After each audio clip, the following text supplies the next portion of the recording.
Maybe you are similar to how I used to be, and you think that just doing good work in and of itself is enough to get you noticed and get you promoted. Well, sadly, that is not the case. Today, let's talk about how to get promoted and noticed without feeling cocky, because I know that's the big question mark to a lot of you. So if we haven't met, my name is Cassandra. I'm a career strategist and speaker, and I want to give you intentional steps to land a fulfilling job that you love. That fulfilling job, that might be a promotion where you work right now. So how do we get it? Well, number one, I'm stating the obvious here, but you have to actually do good work. So really evaluate. Are you giving your best? Are you doing your best work? And then are you going a bit above and beyond? Now, here's my caveat with that, and I could really rant on this, but please notice the order. You have to do good at the job you were assigned for and then go above and beyond. One of the mistakes I see a lot of people make is they come in and they're like, oh, I know I'm supposed to be different. Oh, I know I'm supposed to be, I'm supposed to stand out in some way. So I'm going to work on this special project over here. I'm going to do this extra thing over there. But they're not doing the thing they were actually hired to do, or they're not doing it well. Make sure first and foremost, you are an expert at the job you're supposed to do. You're doing that to the best of your ability. And then we're going above and beyond. Second, talk with your supervisor about what you want. Tell them, hey, I really love working here. I would love to be promoted down the road. Give them the type of position you would like to be promoted into, and talk about, what do I need to do in order to get there? Now, here's the thing. I know we all just magically want to be noticed. We want someone to just see, wow, look at the work she's doing. She would be great for this position. We should promote her. And sometimes that happens. And if it does, it's a gift. It is rare. Hold on to it. Most of the time, though, even if somebody thinks you are doing a great job, they don't always make the connection that you want that next thing, or that you would be the fit for that next thing. So I'm going to try and give a short example of this. I, like maybe you are, thought I should just be noticed for my work. And then I started reading books and reading articles and hearing things about no, you have to tell people what you want, and you have to tell people that you're good at things, not in a braggy way. We'll get to some of that, but you have to share, what you're interested in. So perfect timing. I was reading these sorts of things. And at the same time, I was in my grad program at Baylor. I had my apprenticeship. Every grad student has an apprenticeship, 20 hours a week. I had my apprenticeship in one department, but I was also working for free in the career center 5 hours a week. I had done it spring semester, summer semester, and now it's the fall semester of my second year. Well, they lost their paid apprentice. And technically, I was not allowed to do that job. And my boss is looking at me and says, hey, we have to fill this position. If we don't fill it, we lose our funding. And if you know any grad students that would be interested in doing this role, please send them my way. And this was a big deal because the semester had already started. Everyone should have their assignment already. So how many grad students are really available? And she's telling me this. She's asking if I know of anybody when I have been working for free for 2 semesters. And so I just very nicely just kind of went, very casually too went, or you could hire me. It can't hurt.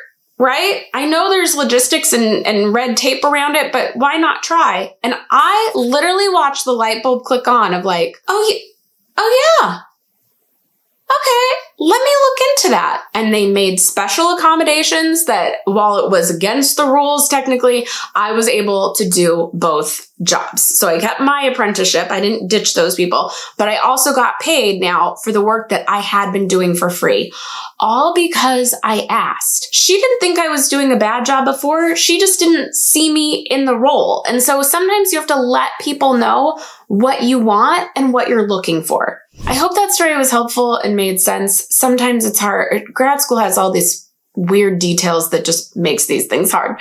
Now, the third thing you need to do is make sure your boss actually knows what you do. This again sounds obvious, and some of you have bosses where they are working alongside you, you're collaborative, they know exactly what you're doing.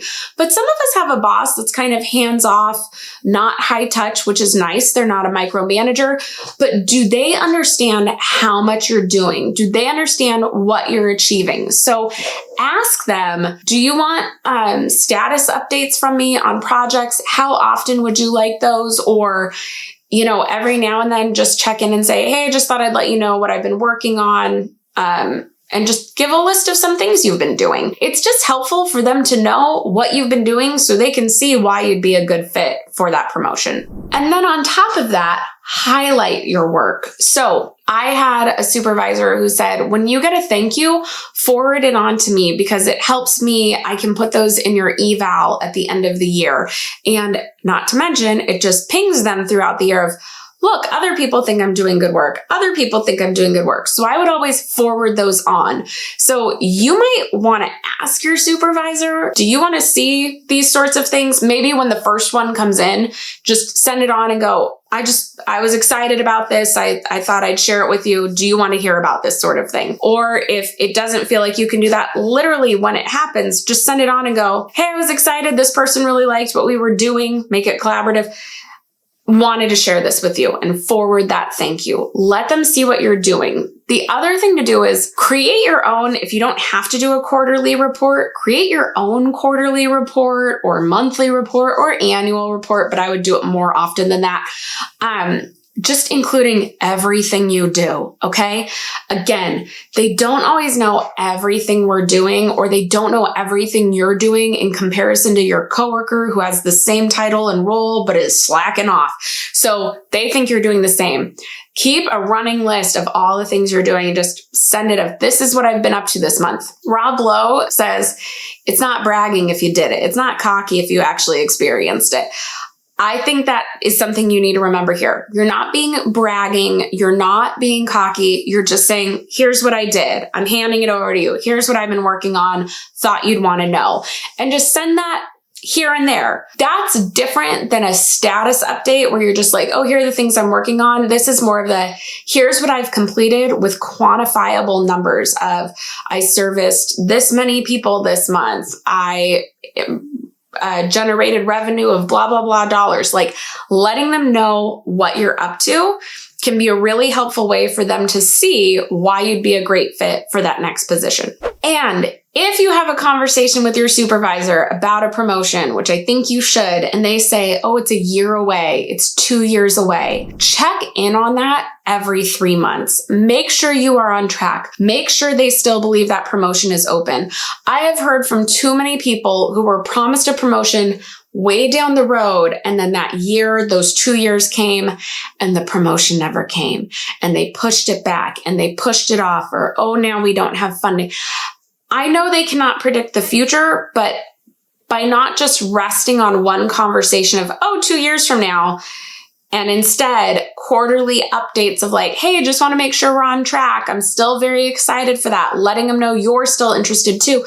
That is really going to help make sure you are top of mind and that promotion really will come to fruition. So if it seems like it's dying out, we need to start pivoting, maybe looking elsewhere. And one last thing I want to cover. Sometimes an internal promotion means having to do another interview, right? Like you'll be considered for the promotion, but you have to interview with all the other candidates. Never rest on your laurels when you're doing an internal interview. I actually think internal interviews are the hardest kind to do. And I would recommend that you do a practice interview with me before doing that interview. So if you are in this situation, or if you're just trying to brush up on your interviewing skills, feel free to book a practice interview. You can learn more in the description box below so that we can make sure you have really strong answers as to why you are the best fit for this promotion and this new position. So that is it. I hope this gives you some steps to take to get that next promotion. Let me know how you got promoted. Did you do any of these things? Are you thinking about doing these things? Let me know in the comments. I would love to talk to you down there. That is it for today. Be sure to like and subscribe if you enjoy this kind of content. Here are some more videos for you to check out, and I'll see you in the next one. Bye.